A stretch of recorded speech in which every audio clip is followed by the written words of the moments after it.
কিরে, জানালার কাজ কতটুকু আছে আর? মহাজন রামি ভীম করতেছে না, ও কাজ বন্ধ রাখছে। কিরে, তুই কাজ বন্ধ রাখছিস কেন? কালকের ভিতর মাল ডেলিভারি দিতে হইব। মহাজন, আপনি আমাদের 2 মাসের বেতন আটকে রাখছেন কি লাইগা? টাকাগুলো দেন না কেন মহাজন আমাদের? তোদের টাকা আছে আমার কাছে, জমা রাখছি।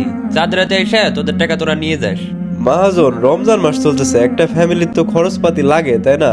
আমি যদি টাকাটা না পাঠাই তারা খরচপাতি পাবে কই থেকে? আপনি টাকাটা রাখছেন আটকে কি লেগা কোন? তোমাদের টাকাটা দিয়ে দেই, পরে তোমরা রমজান মাসটা কাম না করে অন্য দোকানে যাওগা। মহাজন আমাদের উপর কি আপনার এইটুকু বিশ্বাস নাই? আপনার দোকানে কত বছর ধরে কাজ করতেছি, রমজান মাসটা কেন আমরা যাব?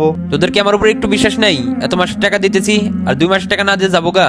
আপনার উপর তো বিশ্বাস আছেই মহাজন, এখন তো আমার সংসার চলতেছে না, মার ওষুধ কিনা লাগে, আমি না টাকা দিলে কই থেকে পাইবো? আপনি এই মাসে দিলেও টাকা দিতে হইব, আগামী মাসে দিলেও দিতে হইব। আপনি এই মাসে দিলে আমরা অনেক উপকৃত হব। তোদের উপকার দিয়ে আমার 2 টাকার লাভ হইব না। কাজটা চালু চালু কর, আর নাইলে টাকা পাবি না। শ্রমিকের শরীরে ঘাম শুকানোর আগেই পারিশ্রমিক পরিশোধ করে দেওয়া উচিত। কয়জন তা করে?